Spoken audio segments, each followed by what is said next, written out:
छोटे शेयर ऊंची छलांग और काफ़ी सारे सवाल हमें मिल चुके हैं दर्शकों के और अंशुल जी हमारे साथ हैं। अरमान अली साहब का सवाल है, संकारा बिल्डिंग प्रोडक्ट 890 का लिया हुआ है, सर शॉर्ट टर्म का व्यू बता दीजिए। संकारा बिल्डिंग प्रोजेक्ट सर, इसमें कल ब्रेकआउट कैंडल बनी थी, आज फॉलो थ्रू कैंडल बन रही है पूरे फ्लैट बेस का। 1250 रुपए तक आराम से जा सकता है। रिजल्ट भी 3 क्वार्टर ईपीएस टी ग्रोथ के बाद ये मार्च क्वार्टर में पहली बार ईपीएस ग्रोथ आई थी 17% की। तो उस हिसाब से ठीक ठाक ट्रैक्शन बना है। 1250 जाना चाहिए। स्टॉप लॉस आपका 1020 का बनेगा। ठीक है, तो शंकरा बिल्डिंग प्रोडक्ट यहाँ पर थोड़ा बता दिया है। आज करीब 8% का मूव देखने के लिए मिल रहा है। मोहित व्यास जी का सवाल है, मोरपेन लैब 48 रुपए के कुछ शेयर लिए हुए हैं इन्होंने अंशुल जी, 200 शेयर है, क्या गाइड करेंगे आप इनको? सर वही रेंज है, 73 और 54.89, मतलब 55 लोअर एंड पकड़ लीजिए, फिर 73 अपर एंड पकड़ लीजिए। इसी रेंज के अंदर काम कर रहा है। जब इस रेंज के बाहर निकलेगा तब कुछ बड़ी अपसाइड बन सकती है, डाउनसाइड बनेगी। फिलहाल मेरे को रेंज टूटते हुए नहीं दिख रही है। Upper end of the range reject हुआ है तो लोअर एंड 55 54.89 तक आ सकता है। हमारे मेंबर हैं राणा जी, राजेश राणा जी, इनका सवाल है, स्किपर इंडिया पर क्या ये इस भाव पर खरीद सकते हैं? राणा जी को नमस्कार। मेरा भी नमस्कार sir. Good day Rana ji, Rajesh Rana ji नाम है पूरा इनका। Skipper India sir. कीपर आज बाउंस बैक करने के मूड में है सर। कल बेयर्स को ट्रैप किया है, आज लो स्वीप किया है, वो भी 6-7 दिन डाउन डेज के बाद। तो पुल बैक जरूर देगा 480 485 रुपए तक।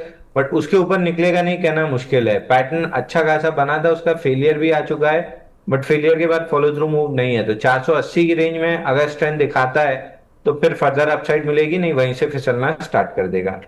ठीक है, एक्मे सोलर में क्या करें sir? Acme solar Acme solar में सर बाइंग पैटर्न बना हुआ है। कल ब्रेकआउट कैंडल थी, आज हल्की सी पुल बैक कैंडल बन रही है। तो एक्मे सोलार लग तो ठीक रहा है, लेकिन इसको चलने में टाइम लग सकता है। कल हमने अपने क्लाइंट्स को बाई दिया था। कल जब ब्रेकआउट बाई बन रही थी तो हमने क्लाइंट्स को बाई दिया था। इसमें क्लाइंट लॉन्ग हो सकते हैं। फिलहाल जो पुल बैक है, बहुत स्ट्रेंथ तो नहीं है, वॉल्यूम इतना राइज नहीं है।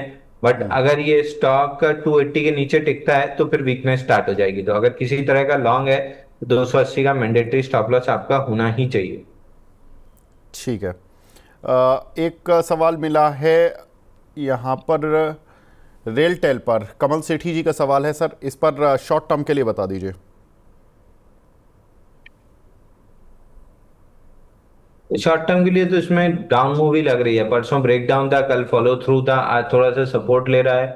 बट नीचे में गैप फिल होते हुए दिख रहा है। और वैसे भी अब मैं रेलवे और इन पे बहुत ज्यादा व्यू लेने के मूड में इसलिए नहीं हूँ क्योंकि अब ट्रेडिंग पैटर्न खत्म हो गया। मतलब अप मूव भी खत्म हो गई, बाइंग क्लाइमेक्स की डाउन मूव भी खत्म हो गई, बाउंस बैक भी खत्म हो गया।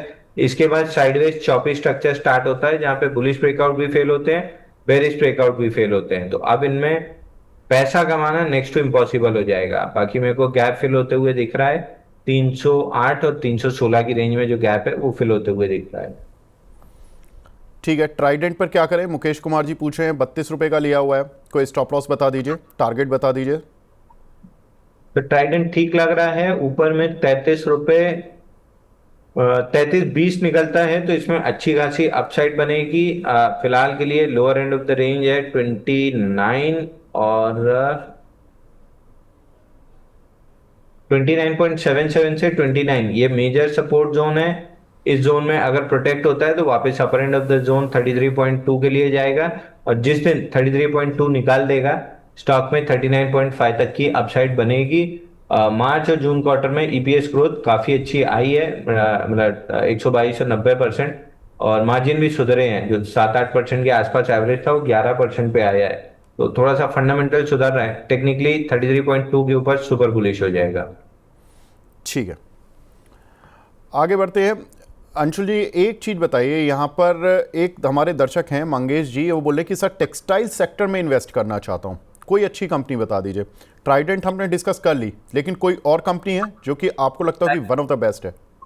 सर ट्राइडेंट हो गया, इसके बाद रेमंड्स में ठीक ठाक पैटर्न डेवलप होते हुए दिख रहा है, रेमंड लाइफस्टाइल में फिलहाल डाउन मूव में है, लेकिन अगेन मैं वही रिपीट कर दूं कि टेक्सटाइल में पैटर्न्स बहुत क्लीन अभी डेवलप नहीं हो रहा है। फंडामेंटल साइड में न्यूज फ्लो बहुत अच्छी है, बट आउटसाइड ऐसा कोई भी स्टॉक नहीं है जो मैं आपको जाके बोल दूं कि अभी बाई कर लीजिए, महीना 2 महीने में अच्छा खासा पैसा बन जाएगा। वो चीज अभी मेरे को दिख नहीं रही। तो टेक्सटाइल बहुत आज नहीं 6 महीने से मैं कंटिन्यूअसली ट्रैक कर रहा हूँ, जब से वो बांग्लादेश वाला लफड़ा स्टार्ट हुआ है और इंडिया को वहां पे अपॉर्चुनिटी मिली है, तब से मैं देख रहा हूँ कि टेक्सटाइल्स के स्टॉक मतलब वॉच लिस्ट बना के रखी है, बट आउटराइट बाइंग पैटर्न मेरे को किसी में नहीं दिख रहा है। और फिर वही होगा, थोड़ा सा अर्ली ले लेंगे तो फिर फ्रस्ट्रेशन में बैठे रहेंगे कि रोज चल नहीं रहा चल नहीं रहा। तो अभी चलने का टाइम आया नहीं है, थोड़ा सा और वेट कीजिए, जैसे ही ब्रेकआउट्स बनने लगेंगे तब इन पे डिस्कशन स्टार्ट करेंगे। हर्षित मंगल जी का सवाल है, पिरामल एंटरप्राइजेस 1300 की बाइंग है, क्या स्टॉप लॉस और टारगेट रहेंगे? कल हमारी बात भी हुई थी अंशुल जी इस काउंटर पर। पिरामल एंटरप्राइजेस जब तक 1240 के ऊपर सस्टेन कर रहा है, आराम से 1400 1450 की रेंज आ सकती है। ठीक है, तो अभी यहाँ पर मतलब ले लेना, और कोई दिक्कत तो नहीं? 1240 का जो स्टॉप लॉस लगा सकता है वो बिल्कुल पिरामल एंटरप्राइज बाय करके चल सकता है। साक्षी जी बोल रही हैं सर, टाटा टेक का चार्ट खराब हो गया क्या? 700 के नीचे ब्रेकडाउन हो गया क्या? मैडम चार्ट टाटा टेक का नहीं, इस समय सबके चार्ट खराब ही चल रहे हैं, ज़्यादातर मार्केट का ही चार्ट खराब चल रहा है, लेकिन टाटा टेक का पूछ लेते हैं। 700 की इनकी बाइंग है आई बिलीव अंशुल जी, लेकिन टाटा टेक देखिए रिजल्ट भी ठीक आ गए थे, उसके बाद चला भी थोड़ा सा शेयर, लेकिन फिर सारे आईटी टेक के शेयर गिर गए, और यूके की डील हो गई, यूके की डील में भी टाटा टेक को बेनिफिट है, अमेरिका यूरोप की डील हो गई उसमें भी बेनिफिट है, लेकिन बेनिफिट दिख नहीं रहा, शेयर पर नहीं दिख पा रहा। अंशुल जी क्या करें? सर थोड़ा सा अर्ली कॉल है, ऊपर से 71 वीक्स में 57% करेक्ट हुआ था, तो उसको पूरा डाइजेशन कर रहा है। वीकली चार्ट पे पहली बार ऊपर आके सपोर्ट लिया था, लेकिन वहां से फ्रेश मूव नहीं बना। 8 हफ्ते अब 7 हफ्ते निकल गए, वीकली मूविंग एवरेज पे ही साइडवेज है, तो इवेंचुअली जाना ऊपर है। नीचे 690 का मेजर सपोर्ट है, अगर टूटा तो 629 रुपए तक आएगा। वहां पे आपको और बेटर, 700 रुपए में सस्ता लग रहा था तो 629 में तो ऑब्वियस है कि और सस्ता लगेगा। तो अगर 690 टूटता है तो 629 और लेवल्स टेस्ट करने मिलेंगे, वहां पे आपको और अच्छी अपॉर्चुनिटी मिलेगी लॉन्ग करने की। ओवरऑल 803 841 जाते हुए दिख रहा है, मेरे पर्सनल पोर्टफोलियो में है, तो बाई सेल की सलाह नहीं रहेगी। बैंक निफ्टी निफ्टी दोनों वीवैप के ऊपर आ रहे हैं, तो बाई देना हम स्टार्ट कर रहे हैं। निफ्टी बैंक निफ्टी आ रहे हैं ऊपर, तो बता दो ना अंशुल जी, किसको बाय करना है पहले? बाई दे दिया है सर, बैंक निफ्टी भी बाई दे दिया है, ऑप्शन में बाई दिया है। आप सबसे बढ़िया ना बैंक 20 बाई करके रखिए। इतना गिरने के बाद अब तो बैंक 20 बाई करके रखने का समय है। बैंक भी अगर ईटीएफ बाई करके रखते हैं तो यहाँ से ऑल टाइम हाई पे आराम से बेचा जा सकता है। बैंक 20 ठीक, बाई करके चलिए। तो बैंक 20 बाय करके चलना है, चलिए ठीक है, बैंक 20 यहाँ से बाय करके चलते हैं। क्या टारगेट वगैरह रहेगा? ऑल टाइम हाई पकड़ के चलिए बैंक निफ्टी पे। बैंक भी यहाँ से जब डिलीवरी ले रहे हैं, कोई फ्यूचर ऑप्शन तो ले नहीं रहे हैं कि 2-4 दिन में आपको काटना जरूरी है।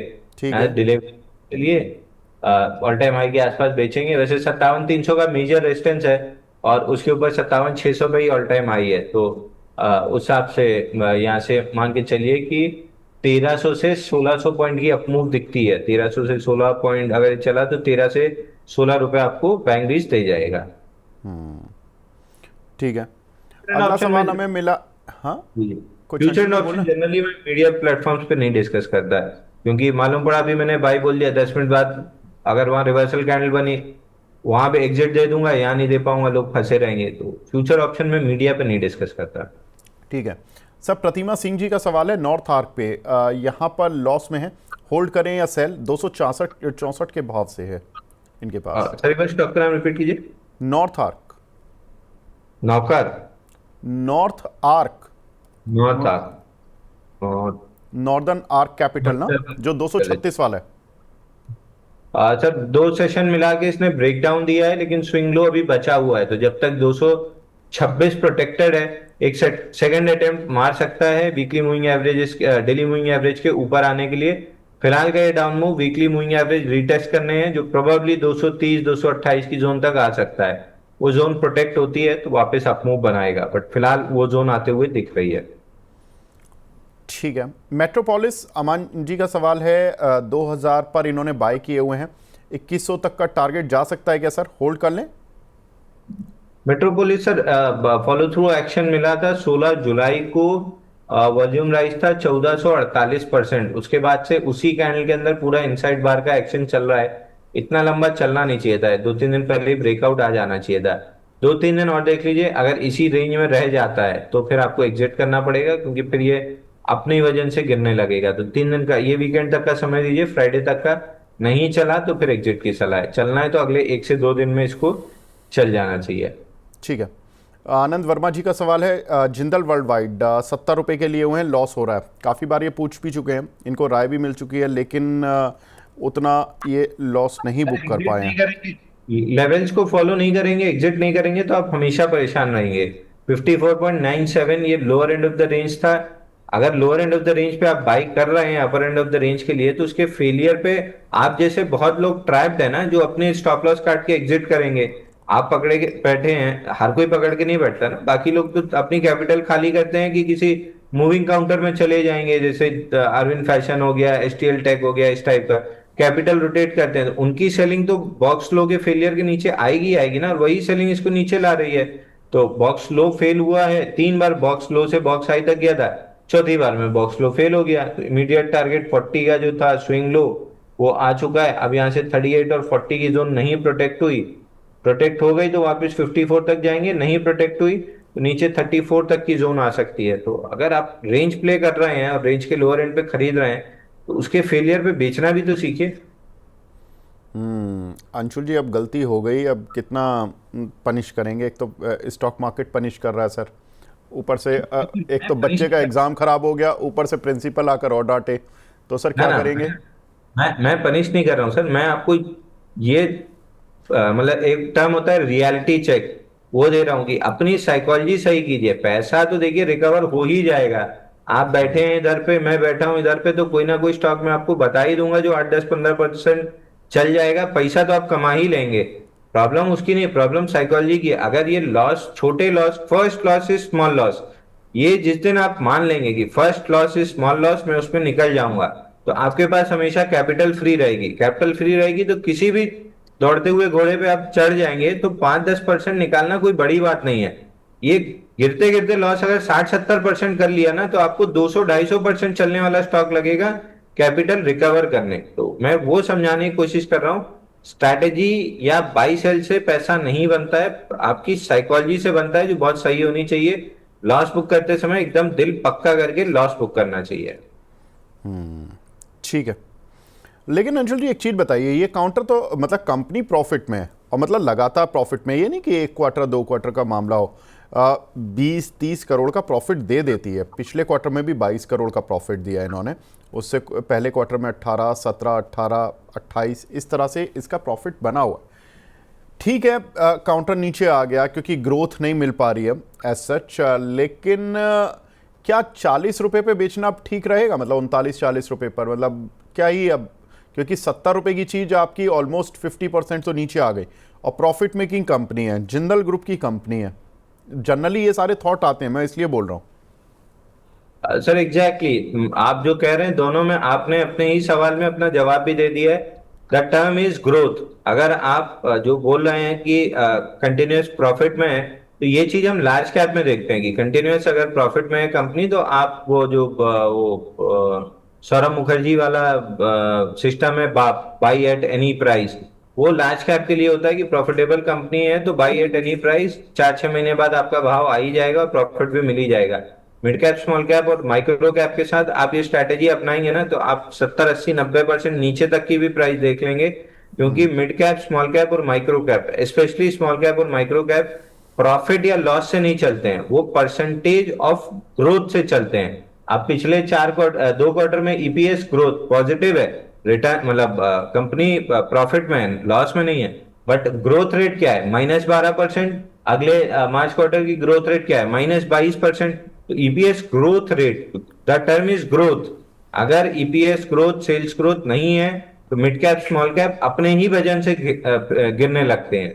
उनको हमेशा ऊपर ऊपर और ऊपर चलाने के लिए ईपीएस और सेल्स की ग्रोथ मैंडेटरी होती है, और यही चीज विलियम ओनील अपनी बुक में लिख के गया है। ये बेसिक चीज अगर आप पकड़ लेंगे कि अगर स्टॉक में ग्रोथ है, 19-20 गलत एंट्री भी मिल गई है माइक्रो कैप स्मॉल कैप में, तो वो growth rate quarter on quarter आपको संभाल के निकाल देगा। बट अगर वही ग्रोथ ही खत्म हो गई, इंस्टीट्यूशन का इंटरेस्ट खत्म हो गया, और बिना इंस्टीट्यूशन की बाइंग इंटरेस्ट के स्टॉक 100-200% तो नहीं चल सकता, रिटेल तो नहीं चला सकता है। आपके और मेरे 100-200 1000-2000 शेयर खरीदे हुए स्टॉक को 100% ऊपर थोड़ी ले जाएंगे।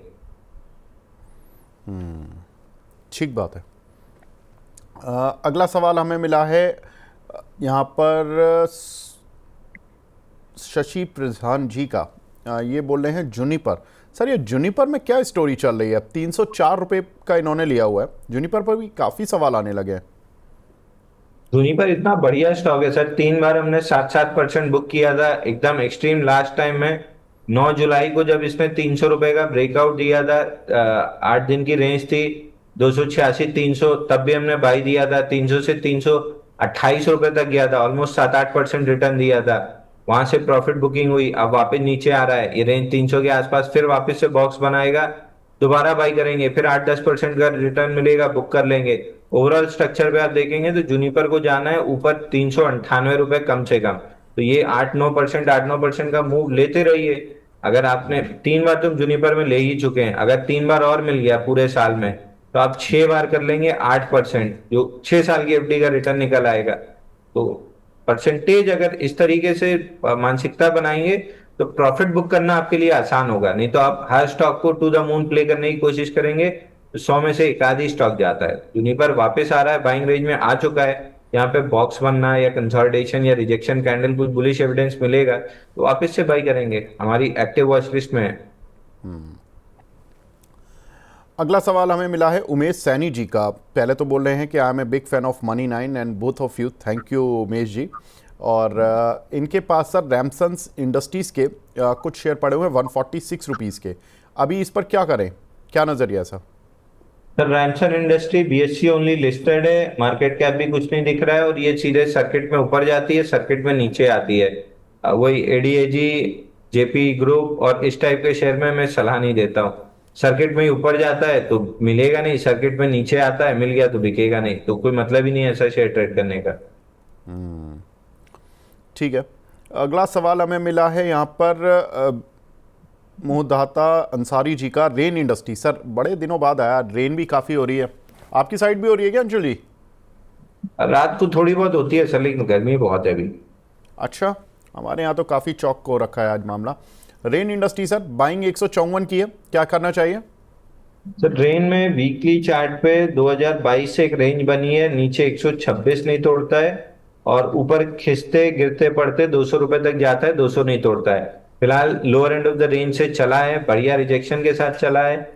थोड़ा थोड़ा इंस्टीट्यूशन वॉल्यूम भी दिख रहा है, तो most likely upper end of the range 200 रुपए आनी चाहिए। बट चूंकि आप रेंज प्ले कर रहे हैं, अगेन जिंदल वर्ल्ड जैसे रेंज प्ले कर रहे हैं, तो रेंज के लोअर एंड के नीचे अगर स्टॉप लॉस नहीं लगा सकते हैं तो फिर खरीदने का कोई मतलब नहीं है। अगर स्टॉप लॉस लगा सकते हैं तो ऑन द डिप्स कहीं भी अगर 140 मिल जाए तो वापस से बढ़िया अपॉर्चुनिटी होगी। 20 रुपए की आपकी रिस्क होगी, सामने 60 रुपए 200 रुपए का टारगेट रहेगा, तो 60 रुपए का रिवॉर्ड रहेगा। जितेंद्र सोनी जी बोल रहे हैं अंशुल सर की प्रेडिक्शन सॉलिड होती है, केवल अंशुल सर को ही फॉलो करता हूं। रेमंड लिमिटेड लिए थे 740 में, अभी अंशुल जी क्या करना है रेमंड पर? सर रेमंड लिमिटेड में फिलहाल करेक्शन अभी कंटिन्यू है, कपन हैंडल पैटर्न का जो ब्रेकआउट है उसका ब्रेकआउट रीटेस्ट करने आया है।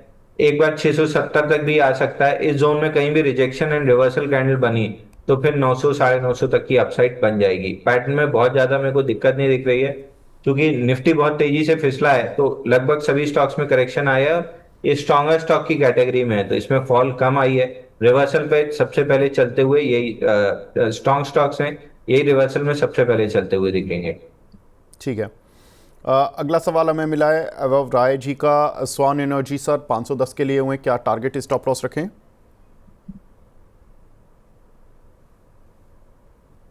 स्वान एनर्जी 437 के ऊपर जब तक ट्रेड कर रहा है, हाई लाइकली है कि वापस से रिवर्सल बनाएगा। अगर नहीं है तो फ्रेश बाइंग 508 के ऊपर बनती है, अगर है तो 437 का स्टॉप लॉस लगा के रखिए। ठीक है। नेटको फार्मा और अदानी ग्रीन पर विकी जी पूछ रहे हैं कि सर इनको एवरेज कर लूं क्या? अदानी ग्रीन इन्होंने 1040 की बाइंग की हुई है, एक दोनों की बाइंग 1040 की है। वाह। सर अब नेटको फार्मा 1040 के टारगेट पे जाके आप बाई करेंगे, 976 से हम 1040 की बात कर रहे थे। 1040 पे अगर आप टारगेट पे जाके बाई करेंगे तो पुल बैक में तो आप लॉस करेंगे ही करेंगे। तो प्रॉब्लम तो स्ट्रेटेजी में आती जा रही है ना। अभी फिलहाल के लिए नेक्स्ट बाइंग इसमें तब बनेगी, जब बुक करा रहा था 1040 पे तब भी बोल रहा था कि गैप के अंदर एक दो दिन क्लोज आने दीजिए, उसके बाद फिर 1183 तक जाएगा। तो आप 1183 सुनते हैं, उसके पहले जो कंडीशन अप्लाई है वो सुनते नहीं है। बाकी कॉन्ट्रैक्ट में छोटे अक्षर में लिखा होता है, मैं ज्यादा तेजी से बोलता हूं तो भी नहीं सुनते हैं। फिलहाल 1040 के आसपास से फेलियर आया है तो अब लिक्विडिटी चाहिए। लिक्विडिटी मिलेगी इसको 911 रुपए के आसपास, तो पहले 911 आ रहा है। इस जोन में कहीं भी अगर रिजेक्शन कैंडल बनती है तो क्लीन हो जाएगा कि लिक्विडिटी मिल गई है, तब वापस से गैप के अंदर आएगा और 1040 1050 के ऊपर सस्टेन करेगा तो 1183 जाएगा। बट फिलहाल पहले एक बार 911 आते हुए दिख रहा है। उषा अदानी ग्रीन मेरे पर्सनल पोर्टफोलियो में है तो बाई सेल की सलाह नहीं है। रिजल्ट कल ठीक ठाक आया है, स्टॉक में रिएक्शन भी ठीक ही ठाक पॉजिटिव है। वापस से 976 की बाइंग जोन को टेस्ट किया था अदानी ग्रीन ने परसों, तो जिसमें भी एंटर किया है फिलहाल 1003 के आसपास है। 1050-60 के आसपास आप थोड़ी बहुत प्रॉफिट बुकिंग कर सकते हैं। जिस भी दिन 1050-60 की रेंज निकली 1126 आपको आराम से मिलेगा। तो 976 की बाइंग जोन दोबारा मिली थी री एंट्री करने के लिए। अंशुल जी जरा गेल का चार्ट देखिए, क्योंकि गेल में अचानक से एक डिप आया, सुबह अच्छा गैप अप खुला था रिजल्ट्स के बाद, रिजल्ट्स ठीक थे एबिटा लेवल पर, और एबिटा मार्जिन्स उम्मीद से बेहतर आए थे, और रेवेन्यू और प्रॉफिट उतना स्ट्रीट की एक्सपेक्टेशन से बेहतर नहीं आया था। हमने कल बोला ही था कि 24% के करीब का प्रॉफिट में डिप आ सकता है, और वाई वाई बेसिस 25% का डिप आया था, तो इनलाइन थे ऑलमोस्ट, और क्यू ऑन क्यू पर थोड़ा फ्लैटिश थे, तो फ्लैटिश ही दिखा। सर कैसे देख रहे हैं गेल को अभी? फिर 178-60 की हम बात करते आ रहे हैं लगभग 2 हफ्ते से कि लोअर हाई बना है। पहले ये 178-60 रुपए आएगा, अगर यहाँ पे रिजेक्शन बना तो बाइंग बनेगी, अगर नहीं बना तो फिर अगला मेजर सपोर्ट 159.61 पे है, उसको टेस्ट करने जा सकता है। जो कॉन्ट्रैक्ट्स इनके हुए हैं उनके फ्लो बैलेंस शीट में आते हुए भी एक दो क्वार्टर का समय जाएगा। तो जब तक वो फ्लो नहीं आता है गेल में कोई बड़ी अपसाइड या कोई बड़ा मोमेंटम नहीं बनेगा। स्लो ग्राइंडिंग या तो डाउन मूव रहेगी या 178 के पास साइडवेज रहेगा। ठीक है, अब हमारे साथ दूसरी खास मेहमान भी जुड़ चुके हैं, हमारे साथ सुगंधा मैम भी जुड़ चुके हैं। Sugandha ma'am hi, good morning. Sugandha ma'am ये बताइए, मार्केट में कब तक मतलब इस तरह का कार्नेज चलेगा? बिकॉज हमने देखा कि ठीक है अर्निंग्स इस तरह की हमने कई बार देखी हैं, बट जिस तरह का कार्नेज इस बार देखा, और वन साइडेड कार्नेज देखा, कोई भी सेक्टर बचा नहीं, मतलब बीट बैंकिंग, बीट आईटी, कोई भी मिड कैप में तो बहुत ही बुरी तरह से कार्नेज देखने के लिए मिला है। अभी क्या लग रहा है मैम, क्या एडवाइस कर रहे हैं आप अपने क्लाइंट्स को? जी विवेक जी, मुझे लग रहा है अभी भी ये प्रेशर बना रहेगा, बिकॉज 24,800 का एक क्रूशियल सपोर्ट था, मार्केट ने उसको ब्रेक किया है। It's trading below it's short term 20 and 50 day moving averages. तो ये ट्रेंड जो है इंडिकेट अभी कर रहा है, और जिस तरीके से 25-250 पे मार्केट ने सप्लाई प्रेशर दिखाया है, मुझे अभी लग रहा है ये ट्रेंड वीक ही रहेगा, बिकॉज कोई भी बहुत एनकरेजिंग न्यूज नहीं आ रही है। रिजल्ट्स भी जो निकल के आ रहे हैं कोई बहुत एनकरेजिंग नहीं है। आईटी सेक्टर पे बहुत दबाव बना हुआ है, one of the biggest loser इस साल का। और इसके साथ साथ जो इंडिया और यूएस की ट्रेड डील है वो भी स्टॉल हो गई है, नेगोशिएशंस चल रही हैं। पर जब तक ये ट्रेड डील नहीं होती कोई मेजर फैक्टर नहीं है ऑप्टिमिज्म का। काफी सारे ग्लोबल इवेंट्स भी लाइंड अप है इस week. We have US Fed meeting which is lined up, जिसके रिजल्ट्स कल आने वाले हैं, और इसके साथ साथ we have US non farm payrolls data, ये भी काफी इंपॉर्टेंट रहेगा। इसके साथ साथ अगस्त 1 की डेडलाइन जो काफी इंपॉर्टेंट रहेगी। ये सारे ट्रिगर्स हैं टू वॉच आउट फॉर। इसके साथ साथ अर्निंग्स भी निकल के आएंगी, जिस तरीके से अर्निंग्स शेप अप करती है उससे मार्केट को फर्दर डायरेक्शन मिलेगी। बट मुझे अभी कोई मेजर कॉन्फिडेंस नजर नहीं आ रहा मार्केट में। It's a sell on rise market. जब तक 25-250 का level on the higher side convincingly break नहीं होता, अभी सेल ऑन राइज की स्ट्रैटेजी रहेगी। नियर टर्म में देखें तो 25,050 एक इंपॉर्टेंट हर्डल बना रहेगा। जो भी राइज आएगा मार्केट में that will be a selling opportunity. Down side की बात करें तो 24,450 एक इंपॉर्टेंट सपोर्ट रहेगा। ये भी पॉसिबली ब्रेक हो सकता है। अगर ये ब्रेक होता है तो डाउन साइड में 25,180 तक के 24,180 तक के लेवल्स देखने को मिल सकते हैं। बैंक निफ्टी रिलेटिवली बेटर नजर आ रहा है बिकॉज हमने हैवी वेट बैंकिंग स्टॉक्स के रिजल्ट्स पॉजिटिव आते हुए देखे, बट स्टिल वहां पर भी प्रेशर बना हुआ है। 56,000 एक नियर टर्म के लिए एक सपोर्ट एरिया बना हुआ है। ये ब्रेक हो जाता है तो 55,500 55,200 तक की डाउन साइड देखने को मिल सकती है। बैंक निफ्टी में भी मुझे लगता है सेल ऑन राइज की ही स्ट्रैटेजी रहेगी जब तक 57,350 का लेवल क्लोजिंग बेसिस पे ब्रेक नहीं होता। It's a sell on rise market. अगर हम एफआईआईज के आउटफ्लोज की भी बात करें तो after 4 consecutive months of inflows, जहां उन्होंने ऑलमोस्ट 24,000 करोड़ पंप इन किए थे इंडियन मार्केट्स में, 36,000 करोड़ तक का हमने इस मंथ आउटफ्लोज आते हुए देखा है। बट वहीं अगर एक पॉजिटिव ट्रिगर की बात करें तो डीआईआईएस की साइड से स्ट्रॉन्ग बाइंग देखने को मिली है ऑफ ऑलमोस्ट 46,000 करोड़। सो ये फैक्टर स्लाइटली पॉजिटिव नजर आ रहा है, और अगर ट्रेड डील हो जाती है तो लोअर लेवल से एक बहुत स्ट्रॉन्ग रिन्यूड बाइंग भी देखने को मिल सकती है। ठीक है, आगे बढ़ते हैं और दर्शकों के सवाल अभी भी लेते हुए चलते हैं। टाटा स्टील पर जो दर्शक सवाल पूछ रहे हैं, मैं आज बता दूं कि उनको हम आज थोड़ा सा डिटेल में बात करेंगे टाटा स्टील पर स्टॉक एक्सरे में, तो टाटा स्टील को अभी छोड़ देते हैं फिलहाल के लिए। एसएमएल इसूजू, दीपक जैन जी का सवाल है। अंशुल जी, इस पर आपका व्यू, होल्ड और एग्जिट? सर एक बार स्टॉक का नाम रिपीट कीजिए। Sir SML Isuzu. SML issue.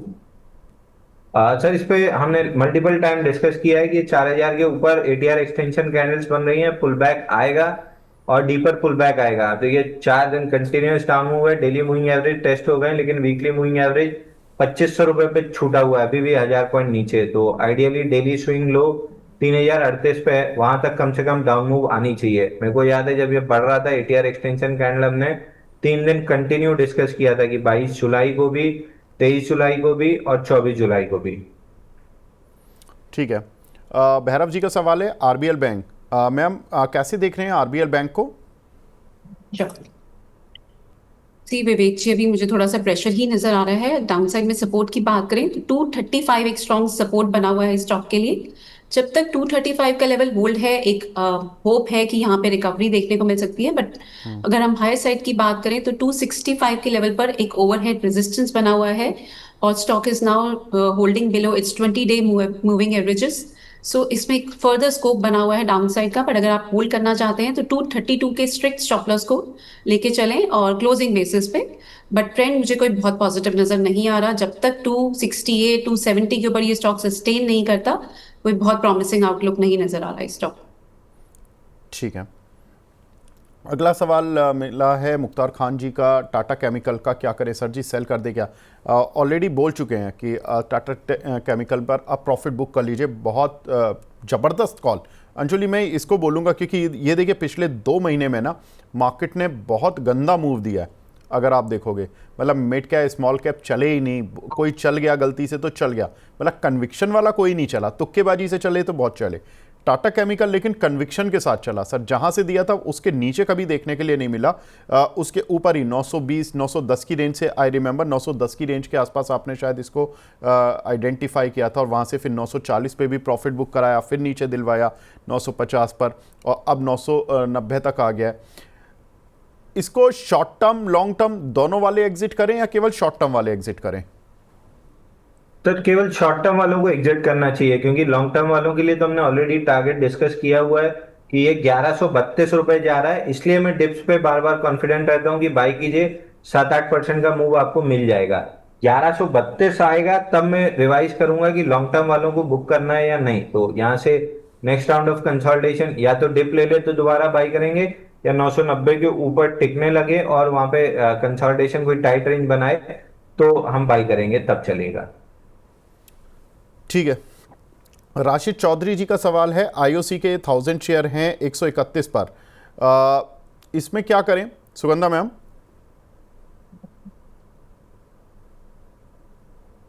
मेरा ऐसा मानना है कि 131 की आपकी बाइंग है, आप थोड़ा सा राइज और मिलता है तो पार्शली इसको जरूर बुक कर लें। ट्रेड इसमें अभी भी पॉजिटिव बना हुआ है, बट बहुत प्रॉमिसिंग नजर नहीं आ रहा। ओवरहेड रेजिस्टेंस है 156 के लेवल्स पर। सो अभी आप ऑलरेडी प्रॉफिट में हैं, 131 की आपकी बाइंग है, मेरी एडवाइस रहेगी 151 152 के आसपास मिले आप इसमें पार्शली एटलीस्ट जरूर बुक करें। एंड बाकी की आप होल्डिंग में एक 132 का एक स्टॉप लॉस लेके मेंटेन कर सकते हैं अपनी पोजीशन को। ओवरऑल ट्रेंड पॉजिटिव है, बट नियर टर्म में जो ओवरऑल मार्केट में प्रेशर जिस तरीके से देखने को मिल रहा है, इस स्टॉक में भी थोड़ी करेक्शन की पॉसिबिलिटी नजर आ रही है। But since overall trend is positive, आप आधी पोजीशन को होल्ड करें, आधी को बुक करना प्रेफरेबल रहेगा। ठीक है। एस के आहूजा जी हैं, बोल रहे हैं कि ये big fan of this show, thank you so much Ahuja sir. VLS finance, इसमें इन्होंने 200 शेयर लिए हुए हैं 91.91 के। अंशुल जी इस पे पूछ रहे हैं कि एग्जिट करें, ऐड करें या होल्ड करें? तो BLS VLS, V for victory वाला VLS फाइनेंस। सर ऊपर से बाइंग क्लाइमेक्स करके आया है और अंशुल जी 91 का लिया हुआ है, 230 चल रहा है, मतलब मल्टी बैगर तो ये बना चुके हैं इस शेयर को। सर 22 हफ्ते में 59% गिरा है और अभी फ्रेश ब्रेकडाउन दिख रहा है रेंज का 212 आते हुए दिख रहा है। अगर 212 प्रोटेक्ट नहीं हुआ तो वापस से 180 की जोन दिखेगी। फटाफट बुक करके किसी मूविंग काउंटर में शिफ्ट कर लीजिए। ठीक है। आबिद जी बोल रहे हैं कि अगर कोई भी 6 मंथ्स के लिए सुगंधा मैम कोई स्टॉक लेना हो mid cap small cap category में इस गिरावट में, तो कौन सा लेना चाहिए? जी, मेरा ऐसा मानना है कि विवेक जी मैं अभी आज कोई स्टॉक रिकमेंड नहीं करूंगी, बिकॉज मुझे ओवरऑल मार्केट में प्रेशर नजर आ रहा है। ये हम क्वेश्चन दोबारा नेक्स्ट शो में जरूर लेंगे, बट आज के लिए मैं कोई स्टॉक रिकमेंड नहीं करूंगी। आज मेरी कोई स्टॉक पिक नहीं है और हम अपने क्लाइंट्स को भी एडवाइस कर रहे हैं कि थोड़ा सा वेट करें, एटलीस्ट इस हफ्ते के जो इवेंट्स हैं उनको पास होने दें। अगस्त 1 की डेडलाइन, फेड की मीटिंग, ये काफी इंपॉर्टेंट इवेंट्स हैं। So at least for the time being थोड़ा सा वेट करना चाहिए। बट यस, अगर मैं 6 महीने की ओवरऑल वैसे सेक्टर वाइज बात करूं, मुझे लगता है मेटल सेक्टर में काफी प्रॉमिसिंग आउटलुक बना हुआ है। ऑलरेडी काफी करेक्शन आ चुकी है उस सेक्टर में भी, बट मेटल सेक्टर पे मेरी नजर रहेगी। यहाँ पर कुछ हमें प्रॉमिसिंग अपॉर्चुनिटीज जरूर देखने को मिल सकती हैं फॉर नेक्स्ट 6 मंथ्स। ठीक है। अंशुल जी कोई आपकी तरफ से कोई स्टॉक मिड कैप का? सर देखिए, चलने में आज कुछ चल नहीं रहा खास। Mid cap small cap rallies दिया था, उसमें प्रॉफिट बुकिंग हो गई है और कोई नया काउंटर अभी दिख नहीं रहा है। निफ्टी में रिवर्सल थोड़ा सा बन रहा है, ये अगर टिक गया हम बाई देना स्टार्ट करेंगे। मैं कंफर्टेबल 56,200 के ऊपर हो जाऊंगा। बैंक निफ्टी 56,200 के ऊपर टिकना स्टार्ट कर दे तो फिर फटाफट बाइंग देना स्टार्ट करेंगे। तो आज खाली बैठे हैं, सुबह एक अरविंद फैशन बस था, उसके अलावा आज कोई खास किसी काउंटर में बड़ी मूव आ नहीं रही है। Main mid cap small cap में वॉल्यूम ड्राई अप दिख रहा है और वॉल्यूम ड्राई अप इस स्टेज पे आके काफी अच्छा होता है। इस स्टेज में आके अगर वॉल्यूम इस तरीके से ड्राई अप हो गया तो अप मूव जब आएगी तो बड़े वॉल्यूम पे आ जाएगी। बट इमीडिएट कोई काउंटर निकालना खास कोई दिख नहीं रहा है। ठीक है। कमल सेठी जी पूछे हैं सुब्रोस में यहाँ से एंटर कर सकते हैं क्या मैम? विवेक जी मैं एक चीज ऐड करना चाहूंगी। आपने मिड कैप के लिए स्पेशली क्वेरी पूछी थी, बट मेरे रडार पे रिलायंस है। इनफैक्ट आपके ही चैनल पर मैंने 2 हफ्ते पहले रिकमेंड किया था कि 1550 पे रिलायंस को बुक कर लें और 1380 के आसपास रिलायंस मिले तो वहां पर बाइंग की अपॉर्चुनिटीज इमर्ज होंगी। सो लार्ज कैप में रिलायंस जरूर देख सकते हैं। 1380 बहुत ही अट्रैक्टिव लेवल्स हैं, यहाँ से मुझे काफी पॉसिबिलिटी नजर आ रही है कि रिलायंस में एक शॉर्ट टर्म के लिए एटलीस्ट बाउंस बैक देखने को मिलेगा। बहुत तेजी, बिकॉज ब्रॉडर मार्केट में भी तेजी नजर नहीं आ रही है, बट रिलायंस अट्रैक्टिव नजर आ रहा है। करंट लेवल्स पर भी बाइंग की जा सकती है। रिस्क रिवॉर्ड यहाँ पे फेवरेबल है। 1290 के स्टॉप लॉस के साथ बाइंग की जा सकती है। हायर साइड में फर्स्ट लेवल्स रहेंगे 1550 और अगर 1550 का लेवल ब्रेक हो जाता है तो 1640 तक की भी पॉसिबिलिटी नजर आ रही है। This is a slightly medium term view, मैं बिल्कुल शॉर्ट टर्म की बात नहीं करूंगी, बट मीडियम टर्म पर्सपेक्टिव से रिलायंस में जरूर नजर कर सकते हैं। Now coming back to your question, Subros की बात करिए आपने विवेक जी, जी किस लेवल पर बाइंग है? मैम वो पूछ रहे हैं कि यहाँ से एंटर कर सकते हैं या नहीं इन लेवल्स पर। विवेक जी यस, इस स्टॉक में एंट्री की जा सकती है, बट यहाँ पर आप एक स्ट्रिक्ट स्टॉप लॉस को मेंटेन करें 760 के स्टॉप लॉस के साथ ऑन अ क्लोजिंग बेसिस। इस स्टॉक में करंट लेवल्स पर बाइंग की जा सकती है। आपको हाई साइड में एक रीबाउंड देखने को मिल सकता है, बहुत प्रॉमिसिंग नहीं है, बट यस एक रीबाउंड ट्रेड के लिए नियर टर्म पर्सपेक्टिव से 925 तक के टारगेट के लिए इसमें बाइंग की जा सकती है। ठीक है। हमारी रेगुलर व्यूअर हैं गांधी अमिता जी, इनका सवाल है सर इटर्नल। अंशुल जी पहले तो आपको धन्यवाद बोल रही हैं। आपकी जो प्रीवियस कॉल्स हैं उनके लिए। इटर्नल बाय किया हुआ है सर 310 रुपये का, और बोल रही हैं कि इसमें लॉस बुक कर लें, 304 पर आ रखा है। प्लीज़ व्यू दे दीजिए ताकि लॉस कम हो। तो तुरंत कर लेना चाहिए। 242 पे हम बाई रिकमेंड मतलब बाई बताना स्टार्ट किया था, रिकमेंड नहीं किया था। 242 पे बताना स्टार्ट किया था, 286 तक के लिए एक्सटेंड करके 310 तक पहुंच गया, प्रॉफिट बुकिंग आ रही है। 286 तक गैप है, बल्कि 277 तक गैप है, तो ये गैप फिल करने नीचे आ सकता है। जितना जल्दी निकल जाए उतना कम लॉस होगा। अगेन जो हमने शो के स्टार्ट में डिस्कस किया, first loss is small loss, छोटा सा 6-7 रुपए का है, लेके निकल लेंगे तो ज्यादा अच्छा हो जाएगा इनके लिए। ठीक है। पंकज जी पूछ रहे हैं डाबर में एंट्री बता दीजिए मैम, कर सकते हैं क्या नहीं? Yes Vivek ji, not just technical basis, fundamental basis पे भी मुझे ऐसा लग रहा है कि FMCG and pharma are likely to do well in this week market. Even though consumption अभी बहुत ज्यादा पिकअप नहीं कर रही है, बट स्टिल मुझे लग रहा है एफएमसीजी सेक्टर का आउटलुक अभी नियर टर्म के लिए पॉजिटिव बना हुआ है। डाबर को भी इसका फायदा मिलेगा। डाबर में करंट लेवल्स पर एंट्री की एडवाइस तो नहीं रहेगी, बट येस कुछ स्मॉल डिप्स मिलते हैं टुवर्ड्स 505 ऑड लेवल्स, वहां पर एंट्री की जा सकती है।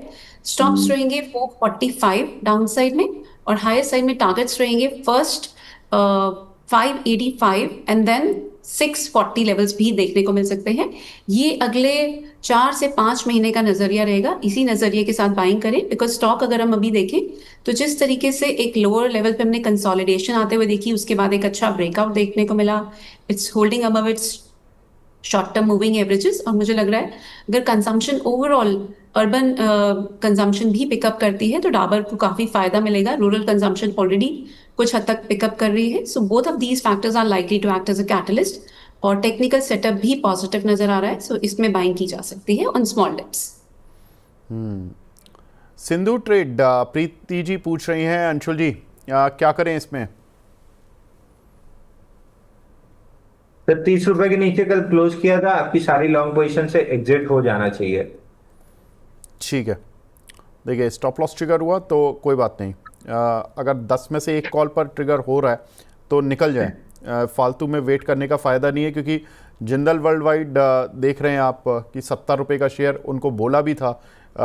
आई थिंक उन्होंने कई बार पूछा, 60 के लेवल से वो पूछते जा रहे हैं, और उन्होंने उनको एग्जिट के लिए सलाह ही दी थी, लेकिन उन्होंने किया नहीं। अब 39 का लेवल देखना पड़ रहा है। तो ये थोड़ा सा मिड कैप स्मॉल कैप के साथ प्रॉब्लम रहता है कि अगर आप स्टॉप लॉस फॉलो नहीं करेंगे then there would be a problem with your portfolio. आगे बढ़ते हैं। अगला सवाल हमें मिला है नेटवर्क 18 पर। 58.5 की बाइंग है प्रधान साहब की। सुगंधा मैम, इस पर क्या करें? क्योंकि हमने देखा था कि आफ्टर रिजल्ट्स काउंटर पर एक अच्छा मूव मिला था, लेकिन अब थोड़ा सुस्त हो गया। विवेक जी स्टॉक रिपीट करेंगे? Ma'am network 18। Okay Vivek ji, मैं इस पे कमेंट नहीं कर पाऊंगी। I am personally holding this stock as a disclosure, so I would not be able to comment on the outlook, but मैं सपोर्ट रेजिस्टेंस जरूर बताना चाहूंगी। जस्ट इसमें अगर हम सपोर्ट की बात करें तो we have a near term support at 45 levels, while अगर हम रेजिस्टेंस की बात करें तो 72 के लेवल्स पर एक मेजर रेजिस्टेंस नजर आ रहा है। मेरा ऐसा मानना है स्टॉक एक रेंज में ट्रेड करेगा। अंशुल जी, आपने आई थिंक इस काउंटर पर दिया था एक व्यू बिफोर रिजल्ट्स, आपने प्रॉफिट भी बुक करा दिया था if I am not wrong 62 के आसपास।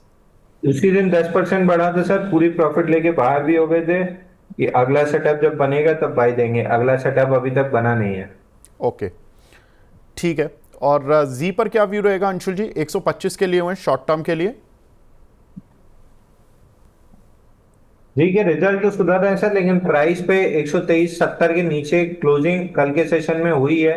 हालांकि 6-7 डाउन डेज से हुई है, तो एक बाउंस बैक आपको 125-130 तक मिल सकता है, बट एक बार के लिए एग्जिट करना चाहिए वहां पे। जिस आपका 144 के ऊपर स्ट्रक्चर फेल किया है, अभी जब तक नेक्स्ट स्ट्रक्चर नहीं बनता है तब तक के लिए स्टॉक अवॉइड लिस्ट में रहेगा।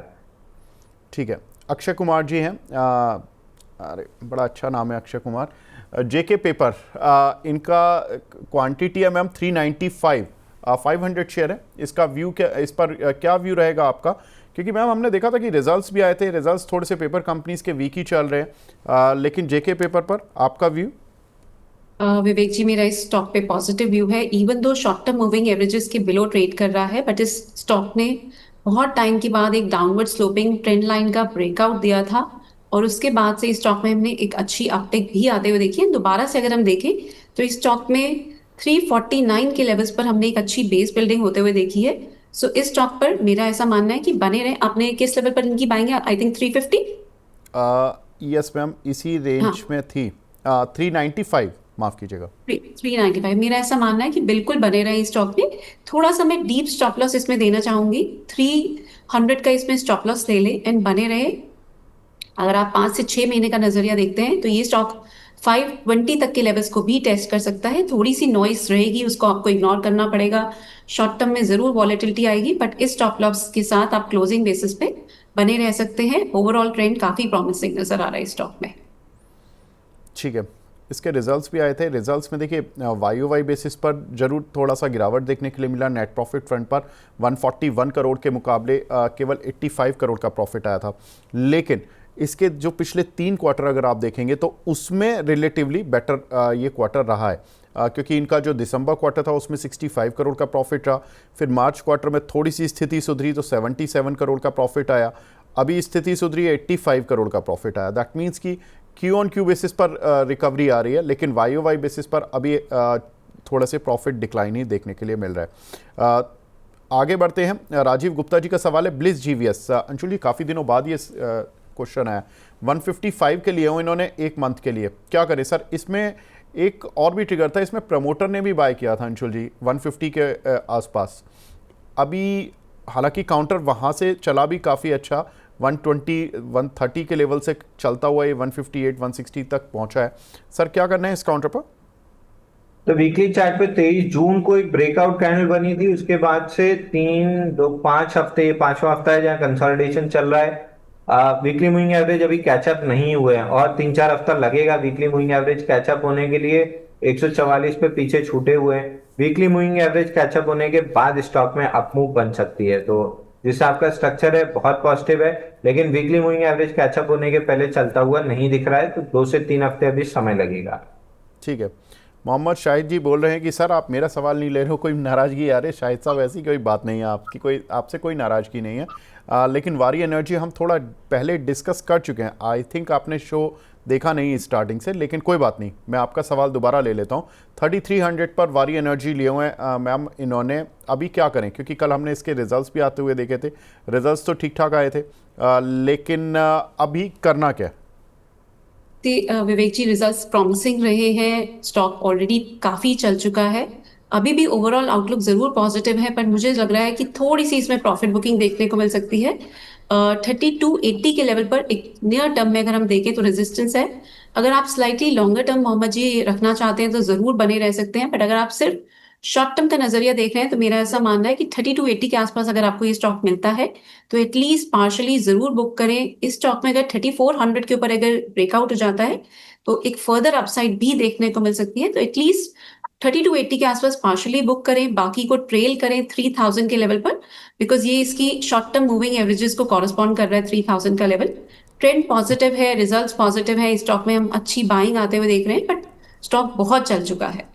सो बेटर है पार्शल बुक करना, और 3400 के ऊपर अगर निकल जाए तो जरूर बने रह सकते हैं। 3850 तक के नेक्स्ट लेवल्स रहेंगे। एंड इनफैक्ट लॉन्गर टर्म का मैं नजरिया देखूं अगले 1 से 1.5 साल, मुझे ये स्टॉक 4200 तक भी जाता हुआ नजर आता है, बट उसमें टाइम लगेगा। अगर आप पेशेंस रख सकते हैं तो बिल्कुल अपने स्टॉप लॉसेस को धीरे धीरे ग्रेजुअली ट्रेल करते रहें और बने रहें। ठीक है। एक सवाल हमें मिला है गीतू बुलानी जी का MCX पर, लॉन्ग टर्म का टारगेट पूछ रही हैं अंशुल जी।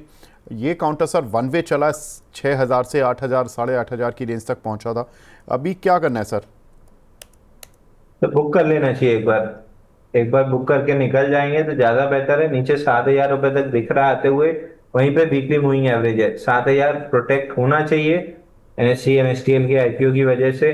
अगर नहीं हुआ तो और डीपर करेक्शन आ सकता है। तो यहाँ से निकल के एक बार 7000 के आसपास दोबारा सवाल पूछे।